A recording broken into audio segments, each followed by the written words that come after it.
cyambere umuka wera muri urugendo rwo kuja mu ijuru ndabibutse yuko ni fire imodoka itagira fire iragonga, isubiye inyuma iragonga.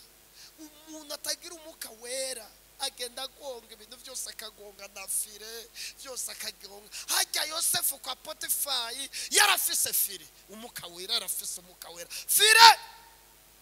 Bibiliya yategwa muka Potifari aramufata, ngwino tujyamane ndase, ngwino ndase. Ubwo yakwegera hariya nawe agafata fire, umuka wera fire, ngwino tujyamane ndase. Bibiliya bategwa mutari umwambaro ariruka, ni fire. Muri iki gace ubusambanyi dukeneye fire, dukeneye umuka wera, dukeneye imbaraga, tugira fire zagushoboza. Fire no kumunwa kagira fire, bakuvuze fire ukinumira ukirenganira. Hari umutamakazi babatije iwacu, baramubatiza, bamubatije acamira amazi ngo pastor ati sukumiza amazi, ati nagomba n'akanwa kabatizwa, ati nagomba n'akanwa kabatizwa. Hari abantu batagira fire batarabatizwa mu kanwa. Dukeneye fire mu izina rya Yesu. Uzavuga imbaraga, muka wera ni fire. Ahuma hawirigwa awukora no mu bagezi tugira fire. Muzaga ubushobozi mwemwerani yabaza ko ni fire. Fire dukeneye fire muri iki gihe umwami Yesu ari hafi yo kuza. Cyakabiri ndabibutse yuko umuka wera Bibiliya iravuga ngo n'amavuta, amavuta afise umumaro murabizi. Muhira mu minsi heze urugi rwavuga, wugura umuryango rugakoma induru, urugi wugura umuryango kumva ngo madame ati uru rugi ruzuhamagara abasuma. Uruva waza muri saro twagushikira umaze kuva ko tugomba kugura, twavuga ati karibu mukugura ngo ndacengenda ndondera amavuta y'amamesa yandi yiwacu cashira kudupata, size kudupata. Ubu nibivuga ni guca gusata nawo kare ariko ubuni ubu uraza kubona gusa nagushikira ati karibu, ariko kare urubakora nta mavuta. Umuka wera nta mavuta, mu bigeragezo nusakuze nta mavuta. Dukeneye amavuta mu izina rya Yesu. Muzaga ubushobozi we muyera niyabaza ko amavuta afise akamaro. Hari ahantu hari ibisuma kimwe baragifata baracica, ikindi kiravuga ati najya bazote babanyici, kica kigenda kimwesha igipara, kirimwesha igipara umubiri wose, kica kigenda kwiba kiri gusa, kica cisiga y'amavuta yiwacu y'amamesa hose, kigenda kwiba. Bagiturumukira ko gira bagifate, barawati fata igisuma, kiragenda kiriruka, bagovye kugifata mu mutwe kikanyerera, bafashe ukuguru kikanyerera, bafashe kiriruka kubera amavuta kiranyerera. Kiravuga ati ndakize kubera amavuta. Muri iyi minsi Imana idusiga amavuta, imyuka mibi niyagufata inyerere, ibinyerere, abarozi nibaguhiga banyerere, wibandanirize mu izina rya Yesu. Dukeneye imbaraga n'amavuta. Ye baba we umuka wera aduhuge. Mwanya kwabye kushikira changira amaguru guki, kasenga mu mayeri changira guki, kugira ndazere kwa kaboko ngo agashira batumuze mu Yesu. Abana bakora ko bakwa ashise imbere y'agasanga ni mu izina rya Yesu. Nimunanira kuzana kaboko nga akacaya cyane.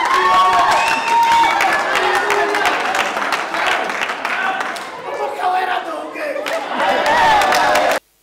Cyambere umuka wera muri urugendo rwo kuja mu ijuru ndabibutse yuko ni fire.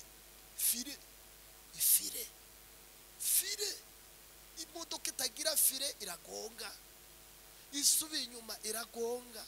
Umuntu atagira umuka wera agenda agonga ibintu byose akagonga na fire byose akagonga. Hajya Yosefu kwa Potifayi yarafise fire, umuka wera yarafise umuka wera fire. Bibiliya ati ngo muka Potifayi aramufata, ngwino tujyamane ndase, ngwino ndase. Ubwo yakwegera hariya nawe agafata fire, umuka wera fire, ngwino tujyamane ndase. Bibiliya bati ngo amutara umwambaro ariruka, ni fire.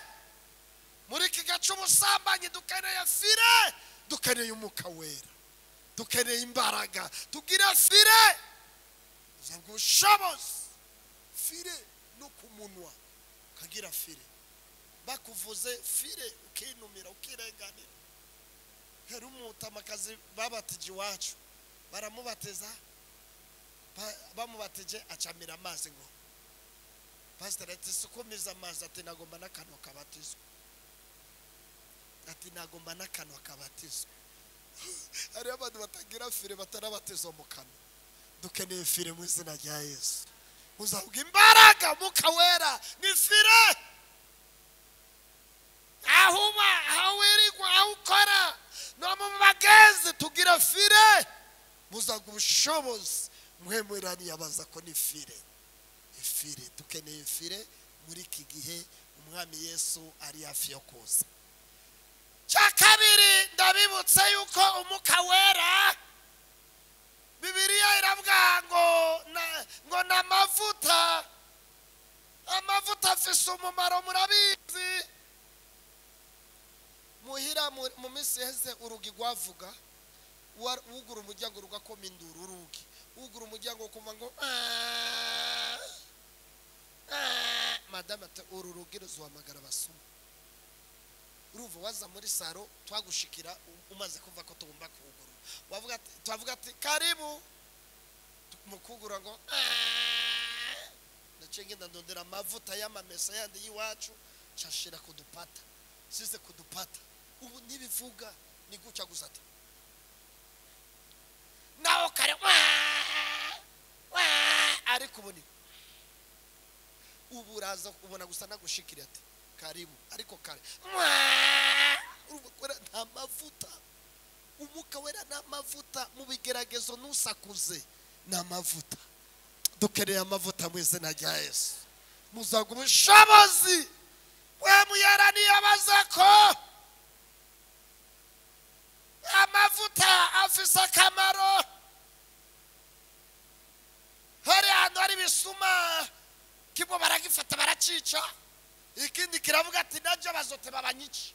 Kica kigenda kimwesha igipara, kirimwesha igipara umubiri wose, kica kigenda kwiba kiri gusa, kica cisiga ya mavuta yiwacu y'amamesa hose, kigenda kwiba. Bagiturumukira ko gira bagifate, barawatifata igisuma kiragenda kiriruka. Bagovye kugifata mu mutwe kikanyerera, bafashe ukuguru kikanyerera, bafashe kiriruka kubera amavuta kiranyerera. Kiravuga ati ndakize kubera amavuta. Muri iyi minsi Imana idusiga amavuta, imyuka mibi niyagufata inyerere, ibinyerere. Abarozi nibaguhiga banyerere, wibandanirize mu izina rya Yesu. Dukeneye imbaraga ni amavuta. Umuka wera ati Sara, Dawidi ati Bibiliya bati ngo asubira inyuma, ngo afata ku kibambazi, ngo aguma haramba, akacagaruka ati Kisha aravuga ati ariko uyu ni Dawidi, uyu niwe. Ati niwe. Ati mwabonye muri iki gihugu ko John abuze abasozi. Dawidi ati umuka wera ati bandanya umuntu. Kisha ati yaramenya amatwi we, arawata ubunyene. Ugurura inzugi, uyu n'umusazi. None abugura inzugi, umuka wera caramwe ati igirisha nk'umuntu twara imodoka kumbe bucitse. Dawidi ati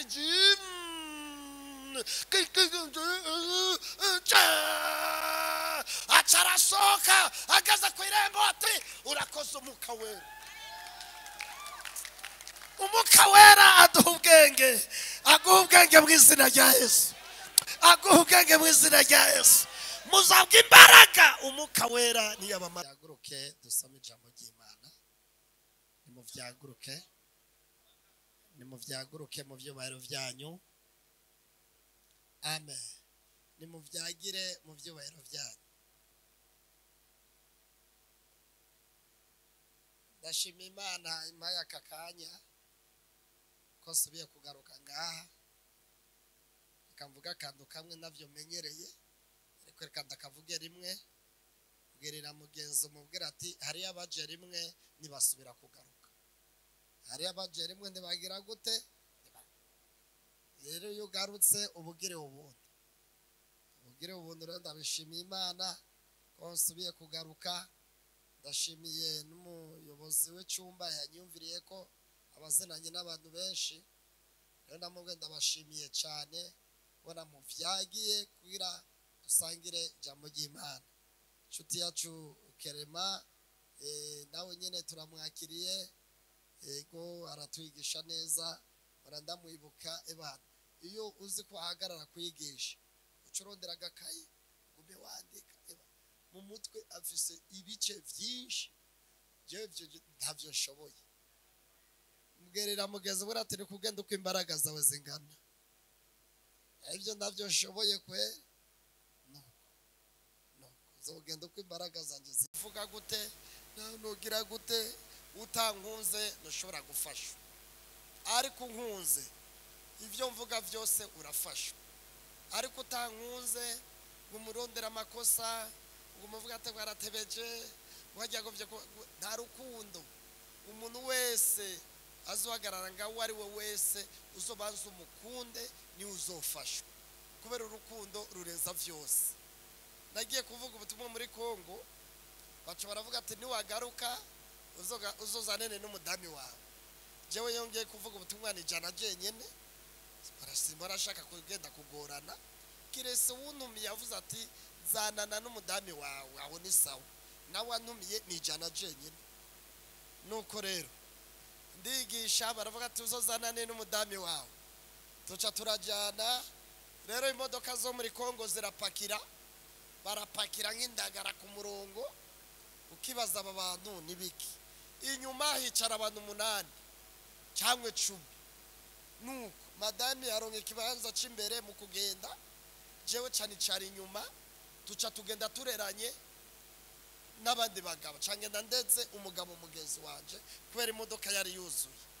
Genda ndetse umugabo mugenzi wanje ndaruha, twashika mu binogo mu bibuye, nkamubwira ati mve ndakubwire, icara neza, ni kubera atari wewe ndiko ndababara, cyangwa ngwino nawe wicare ndakwicareko.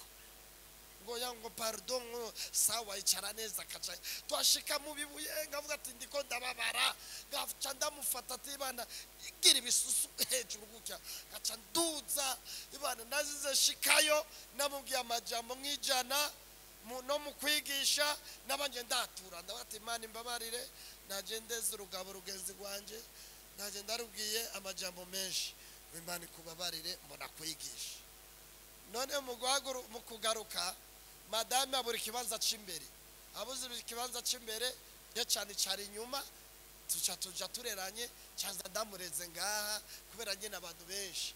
Turaza shise kuri vya bibuye handi narera gwa rugabo, ebana kuri vya bibuye yo sinababara, ubwo nararyohe bati numva amaswingi gusa. Uyo madame ati sheri urababaye, ngo ahubwo ndiko ndaryoherwa, kubera iki nari ndezo nkunda, ariko urugabo narababara kubera ntarukunda. Ariko madame narize shikayo ndyoherwa. Mbwirira mugeze mbwira ati kondo umuvuga butumwa ni uzofashwa. Haleluya, ni uzofashwa. Amen. Vy'umuka wera murabizi, shaka ndabibutse gusa, kandi murazi ko mu Misiri imbere tumirije Pentecote, katube turegereza twibutsanya aya majambo umwami Yesu yayavuze amaze kuzuka. Kubera amaze kuzuka ntiyagiye mu ijuru ubwo nyene, oya, Bibiliya iravuga ngo amaze kuzuka ngo yiyeretse abigishwa iminsi 40 ababwira by'ubwami bw'Imana. No muri aya masengesho akwiyereke, niwasohoka akwiyereke. Bibiliya iravuga ngo arabiyereka, niyumviriye ingene bamukubise, ingene bamubamvye, umuji wose ati nabambwe, arafuye, arazutse, yiyereka abigishwa bonyene gusa. Iyo abari jewe ntibari kunkira, iyo abari je bakankubita bakambamba, umuji wose ati mubambe, nkafa nkazuka, jewe sinari kuyereka abigishwa bonyene, je ntibari kunkira. Fura ya mbere maze kuzuka naca ngenda ariko rubangura ubu ku mugoroba abantu bari kwarapita pita fye ngaca ndengana ati mwambonye, ngaca manuka Nyabugogo ati mwambonye, ngaca nduka Nyamirambo ati mwambonye, ngaca manuka mu Bijyogoro mwambonye. Jewe ntibari kunkira, je ntibari kunkira. Tugire bera mwambonye, tuga mu basirikare ati mwambonye, jewe nari kubiyereka bose, kandi aho nashika hose baca biruka tumuzimu, no mu nkambi tumuzimu. Ibaza umuntu mwishe mukaca mubona arazutse, araje ati mwambonye, wohagarara tumuzimu. Ngo yereka abigisha bonyene ababwira by'ubwami bw'Imana, n'ikimenyetso cyo guca bugufi. Arabiyereka rero, Bibiliya iravuga ngo arabiyereka, Yuda ntiyarimo, baravuga ati ubu rero agiye kwima ingoma, twimane nawe. Baja mu mubiri, umwe ashira ukuboko hejuru, aravuga ati mwigisha, iki ni igihe cyo kugarukana ingoma ya Mesiya. Yesu arababwira ati si vyanyu kumenya umunsi cyangwa isaha. Arababwira ati ariko muzohabwa ubushobozi Mpwemu Yera niyabazako, muzoba ivyabona byo kushingira intahe i Yerusalemu ni Yudaya no gushika ku mpera y'isi. Umwuka Wera ameze gute? Umwuka Wera rero, Umwuka Wera bamuvuga kwinshi kandi ari kwinshi. Cyambere Umwuka Wera muri urugendo rwo kuja mu ijuru, ndabutse yuko ni fire. Imodoka itagira fire iragonga, isubi inyuma iragonga. Umuntu atagira Umwuka Wera agenda agonga ibintu byose, akagonga na fire byose akagonga. Hajya Yosefu kwa Potifari yarafise fire, Umwuka Wera yarafise Umwuka Wera fire. Bibiliya ati ngo muka Potifari aramufata, ngwino turyamane, ndase ngwino ndase, ubwo yakwegera hariya nawe agafata fire, Umwuka Wera fire, ngwino turyamane ndase. Bibiliya bategwa mutara umwambaro ariruka, ni fire. Muri iki gace umusambanyi dukeneye fire, dukeneye Umwuka Wera, dukeneye imbaraga, tugire fire ngo ubushobozi. Fire no kumunwa kagira fire, bakuvuze fire ukinumira ukirenganira. Hari umutamakazi babatije iwacu, baramubatiza, bamubatije acamira amazi ngo pastor ati sukumiza amazi, ati nagomba n'akanwa kabatizwa, ati nagomba n'akanwa kabatizwa. Hari abantu batagira fire batarabatizwa mu kanwa. Dukeneye fire mu izina rya Yesu. Uzabwa imbaraga, Umwuka Wera ni fire. Aho wirigwa, aho ukora, no mu bagezi tugira fire. Muzabwa ubushobozi Mpwemu Wera niyabaza ko ni fire. Fire, dukeneye fire muri iki gihe Umwami Yesu ari hafi yo kuza. Cya kabiri ndabibutse yuko Umwuka Wera, Bibiliya iravuga ngo n'amavuta, amavuta afise umumaro murabizi. Muhira mu minsi heze urugi rwavuga, wugura umuryango rugakoma induru, urugi wugura umuryango kumva ngo madame ati uru rugero zuhamagara basuma uruva waza muri saro twagushikira umaze kuva ko tugomba kugura twavuga ati karibu mukugura ngo ndacengenda ndondera amavuta y'amamesa yandi yiwacu cashira kudupata size kudupata ubu nibivuga ni guca gusata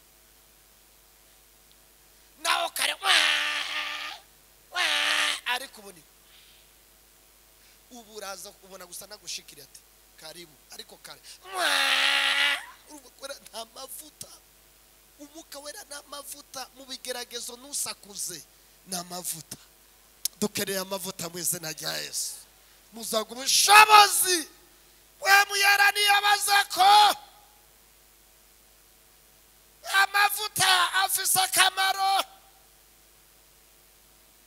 hari ahantu hari ibisuma kimwe baragifata baracica ikindi kiravuga ati najya bazote babanyici kica kigenda kimwesha igipara kirimwesha igipara umubiri wose kica kigenda kwiba kiri gusa kica cisiga y'amavuta yiwacu y'amamesa hose kigenda kwiba bagiturumukira ko kugira bagifate barawatifata igisuma kiragenda kiriruka bagovye kugifata mu mutwe kikanyerera bafashe ukuguru kikanyerera bafashe kiriruka kubera amavuta kiranyerera kiravuga ati ndakize kubera amavuta muri iyi minsi Imana idusiga amavuta imyuka mibi niyagufata ibinyerere abarozi nibaguhiga banyerere wibandanirize mu izina rya Yesu dukeneye imbaraga nta mavuta nibagutuka kumva birafashe kumva ishavu umenye ko nta mavuta ariko umuntu arimo amavuta baramutuka bikanyerera bakamuvuga bikanyerera dukeneye amavuta mu izina rya Yesu muzaga ubushobozi muhemwera niyabazako umukawera ari kwishi ikindi umukawera aduha ubwenge araduha ubwenge Bibiri iravuga ngo umunsi umwe Dawidi baramufata yitaba umukawera bari kumwica ashika kwa Kishi baravuga ati uyu ni wayisha Goliyati nimumufate kandi inyagaje ngaho nahaguruke Kishi atugara imiryango ntiyiruke abandi ati nimumucunge agume ahagaze kandi ca kabiri nimumurabe neza natore hasi niyuname kubera twarumvise ko azi gukubita amabuye ntiyuname ntagire guca ko tumvise mu gutibuye koresha uburyo bwose araterera ni mu mucunge kandi isha Goliyati umutwe ubu natwe kumuca umutwe tukawushira Abisirayeli ubwo ni kimwe ku kindi barugara umuka wera aduha ubwenge Dawidi yumva umuka wera aramubwira ati kugira uve ngaha Sara ati Sara none urumuka wera ati ndumuka wera ndavuze Sara ati Sara yari umugabo w'ubwana Sara babona umuntu bagomba kwicagiza gutya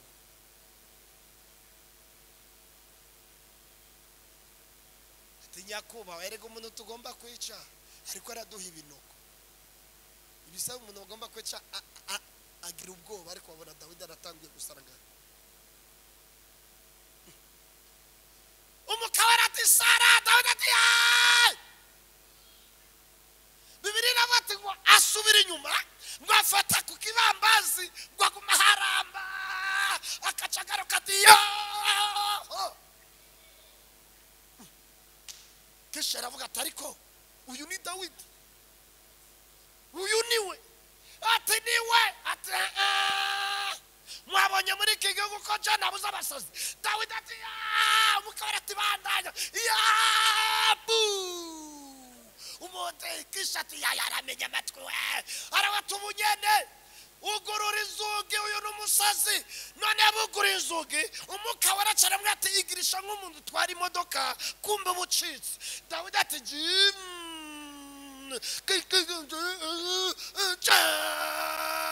acarasohoka agaza ku irembo ati urakoze umwuka wera. Umwuka wera aduha ubwenge, aguha ubwenge mu izina rya Yesu, aguha ubwenge mu izina rya Yesu. Muzabwa imbaraga, umwuka wera niyabamanukira. Umwuka wera aduha ubwenge. Abaracitse muntu umwe mu gikorane ngo ari umukozi w'Imana, uwo mukozi w'Imana ngo aratwika ngo ni umunyabitanga afise ijambo ry'Imana. Ngiyeyo ndabura ijambo ry'Imana, ahubwo ibintu yadukoreye bene data. Yarigishije umurongo acaravatira muhaguruke mwese mutonde umurongo. Duca dutonda umurongo, dutonze umurongo.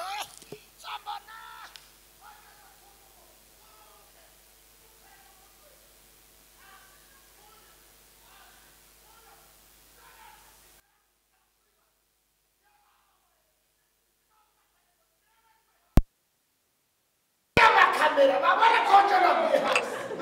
Ye baba we, umwuka wera aduhuge. Mwanya konje kushikira cangira amaguru gutya. Casenga mama yere cangira gutya. Kugira ndazere ko akaboko ngo agashira. Batumuze mu Yesu. Abana bakora ko bakwa ashise imbere y'agasanga ndi mwizina rya Yesu. Nimunanira kuzana akaboko nga acacaya cyane.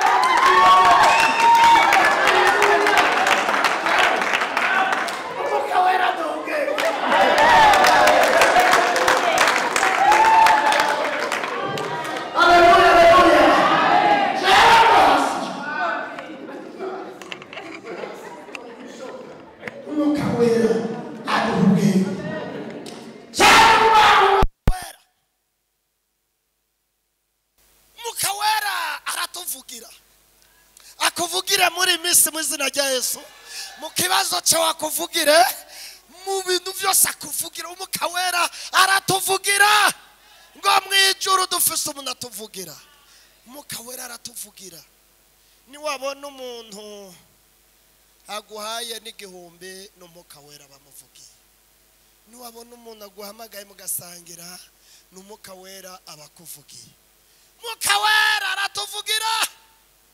Ngubu umwuka wera yaramvugiye, umurongozi wanyu ndamuzanira utudagara. Naramuhaye utudagara n'umwuka wera. Naramuzaniye utudagara. Utudagara. Muzogenda bahe. Naramuhaye utudagara. Ibaza utudagara kudukura i Burundi. Gatwambukana ngatumuzanira. Yari ari ubugari ngo n'umwuka wera. Akuvugira mu izina rya Yesu. Umwuka wera aratuvugira. Reka mvuga ubwa nyuma mbwirira mugeze mu nyeganyizo mbwira atakuvugire mugere uki. Akuvugire mu izina rya Yesu. Mu bibazo byawe akuvugire, aho ukora akuvugire, aho wirigwa akuvugire. Umwuka wera aratuvugira. Muzabwa ubushobozi muhemwera niyabazako. Umwuka wera aratuvugira. Musi umwe twari twejejwe mu mutima no mu mufuko muhira. Nta kintu twari dufise muhira. Madame ndamubwira ati none y'amafaranga naguhaye ejo ari he? Ngo yaraheze. Abadamu rero nimubahwe, abadamu nibubahwe. Abadamu nukuri amafaranga ubahaye yose birakwirana.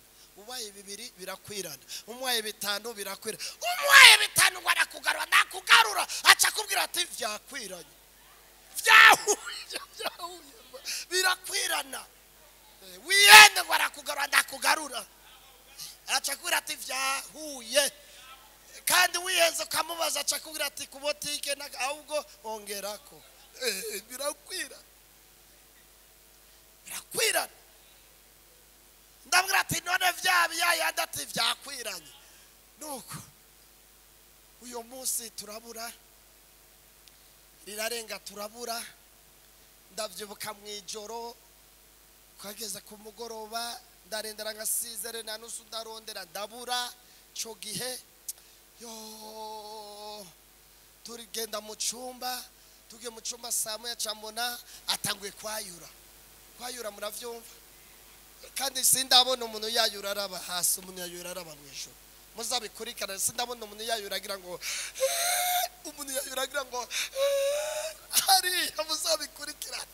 Sindabona umuntu yayuragira ngo umuntu yayuragira ngo none turi mu cyuma cyamuna madame ati cyamuna nacyo birafashe twese hariya bwiju nuko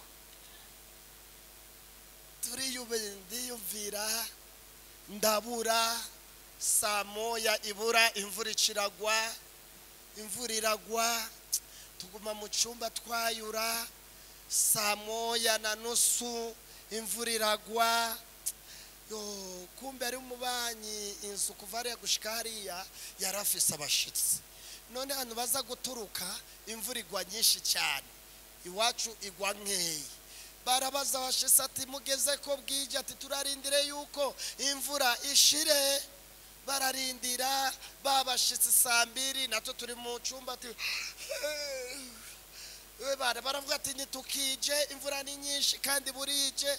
Barababwira ati nukuri twari twabateguriye utuntu tukubatungura mwari kwigora mukaza. Baravuga ati nukuri nitukije tuzozundi munsi. Bariyumvira ati se abashitsi twari twiteguriye ko bataza nibi biryo, none tubigenze gute? Umudami ashiruko hejuru nibamenya ikibazo dufise mu cyumba. Umudami umukawera aramuvugira ati dushinge kuri Baritazari n'umugore wiwe bahora barengana ngaba katuramutsa, mu baturanyi bose nta numwe aturamutsa, nibo badusohoza. Tubahamagare tusangire ibi biryo abo bashitsi bari kurya. Umukawera aratuvugira. Natoge mu cyumba tumeze gute? Mwijuru dufise umuntu atuvugira. Tumva umuntu aradodoye ati baraguhamagaye ngo kandi nuze wenyene uzanane n'umudami wawe. Tuca turazanye na madame turicara tubibaza ko tugiye gukemura ikibazo cy'abantu bashwanye. Urumva babiri bose nuko twicaye tubona igistorori ca mbere ba ica kabiri ica gatatu ica kane. Barafundurura amasorori agera nk'atandatu. Hajya yo mubananye n'umudami imyaka 10 mumaze kumenyana, ari ryo niyo muravye gusa acamenye ico mubwiye. Nka madame tumaranye imyaka 10 irenga turazinanye. Nk'ubu madame iyo haje abashitsi imboga zigahera twebwe. Jesse zigahera simbora avuga ati madame zana imboga cyangwe twongere wekada kubera tuziranye we ndavyumenye. Iyo zaheze muracangira kujya ati woke bazana inkorora kume mpamagaye imboga, kandi kubwo tuzinanye azi inkorora y'ingwara nihamagara imboga. Nuko babizanye cyashaka ndamumwereke yuko umukawera yatuvugiye cyanda korora ati nawe ati kubiti cyakura tuca turataha. Umukawera kuvugire mu izina rya Yesu. Umukawera tuvugire mu izina rya Yesu. Umwaka utarahera akuvugire mu izina rya Yesu. Nimuvyaguruke kuvuga menshi siko kuyamara. Muzabwa umukawera. Shira ibiganza hejuru atuvugire. Tusabe kiongoza senga Imana ibaho umugisha. Amen. Dukomere Imana amashyi mbere yuko dusenga dushimira umukozi w'Imana. Haleluya. Amen. Amen. Mwuka wera agire gute? Atuvugire, kandi nicyo twamuherewe. Numva ari nacyo tugiye gusengera, tugiye gusaba Imana ngo Mana mwuka wera agire gute? Atuvugire. Bibiliya y'ubundi haraho ivuga ngo mwuka wera tunihira iminiho itagira gute? Itavugwa. Ndetse abahanga bavuga ko amasengesho dusenga hari igihe aba ari minenge, ariko mwuka wera arabanza akayayungurura akayadepoza kwa data wa twese hatari minenge, kubera yuko mwuka wera ni umufasha, ni umuvugizi, ni umujyanama, ariko ni n'umunyamakuru uza kuduha amakuru yo mu ijuru. Tuvuge ngo amen. Haleluya. Mana data wa twese uri mu ijuru, se umwami wacu Yesu Kristo. O sansipa sele costa se propre propantra regrenema totra fer de grechesto si poteta no mandike tawa. Mwuka we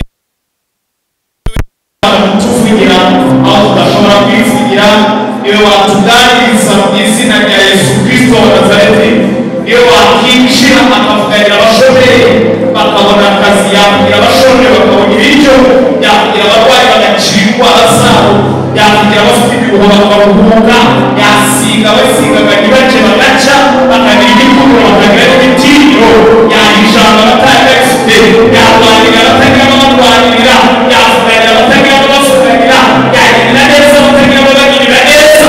Twahamagaye Mwuka Wera kugira ngo atwiteho aturengere, kuko nubwo atuvugira ariko avugira abamufite. Hari n'abatamugira, hari n'ibituma abantu batamugira bitandukanye, nubwo tudafite umwanya wo kubivugaho, ariko ndasaba kugira ngo abantu bagwize imbaraga, kuko mu ijambo ryasomwe ryavuze ngo icyakora tuzahabwa imbaraga Mwuka Wera natumanukira. Nta Mwuka Wera nta mbaraga, nta Mwuka Wera nta buzima, nta Mwuka Wera nta buvugizi, nta Mwuka Wera nta bujyanama, nta Mwuka Wera nta yishurirwa, nta Mwuka Wera nta yerekwa, nta Mwuka Wera nta gukira. Ariko Mwuka Wera ibintu byose bigenda neza. Niyo mpamvu dusabye mu Mwuka Wera bwacu mu mitima yacu mu izina rya Yesu. Amen. Haleluya. Amen. Amen. Maritazari anyibukije utuntu nka tubiri. Yesu ashimwe. Twigeze kugira amasengesho hariya mu itorero rya Kicukiro Sheni, umudugudu wa Niboyi, aho bita muri Edeni. Twari tugitangira gukizwa ariko turi n'abatoya, ariko nshaka gusenga cyane. Hanyuma menya twari twakoze amasengesho y'iminsi 3. Kiriya cyumba kiba muri Edeni kuwa kabiri cyahoze ari icy'urubyiruko, amateraniro asanzwe ari rusange nk'aya tugira yabaga kuwa kane. Niba hari abantu bo muri Niboyi bari hano, nzi ko ayo mateka baba bayibuka. Hayoboraga mwarimu Adada Rirene Kiyange, mudamu wa Pasiteri Dese, ibyo nibuka icyo gihe, n'abitwa Baniha, Niha sinzi ko hari abamuzi umugendana inanga, Niha uramuzi, na Pasiteri Gasana. Noneho byari binakomeye icyo gihe, abanyamwuka twari dufite intambara nyinshi mu idini, abanyedini ntabwo batwemeraga,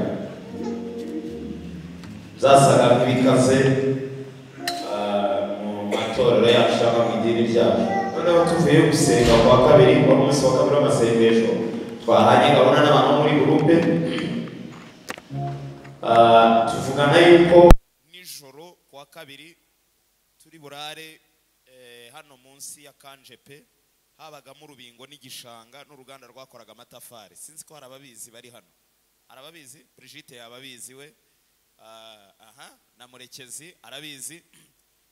Biriya bibingo rero twe twabisengeyemo igihe kinini cyane.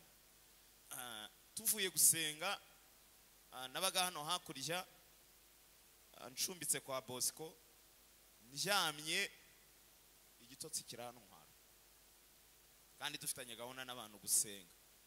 Kumwe wirambi kuvuga uti ni iminota 30 nkahita neguka. Intege nke z'umubiri n'umunaniro biramfata, ndasinzira. Twari twahanye gahunda yuko duhuriramo saa 4, ndasinzira mfatiraho nicura saa 7 z'ijoro. Nibwo nashigutse ndebye ku gitelefone, nari mfite igitelefone kinini kizamuye kingana no ku kuboko, nari naragihawe na mama Kabebe wacuruzaga ibitunguru hariya Kicukiro santere, hakiri isoko riciriritse, ntabwo ari ririya ryahahoze, ariko nkajya nkirebaho cyane apfa nkagisengera. Hanyuma ndebye mbona saa 7 zageze, kandi abantu twahanye gahunda. Kuba rero wari ufite telefone muri icyo gihe, wabaga uri umuntu wakorewe n'ibitangaza. Imana ntabwo ari benshi bari bafite telefone rwose, byari bigoranye. Na mama Kabebe sinzi ukuntu amarezo yamufashe, nawe ahita kima kireja gutya, ndavuga ntanandemeye tu. Ndebye rero mbonye amasaha yageze, n'Umwuka Wera. Ndebyeho mbonye amasaha yageze, nibaza ukuntu ndi butenguhe bene data, kandi nanjye numvaga mfite agashyuye ko gusenga. Iyi mihanda ya hano yabagamo abanyerondo n'abasirikare barara bagendagendamo bacunga umutekano.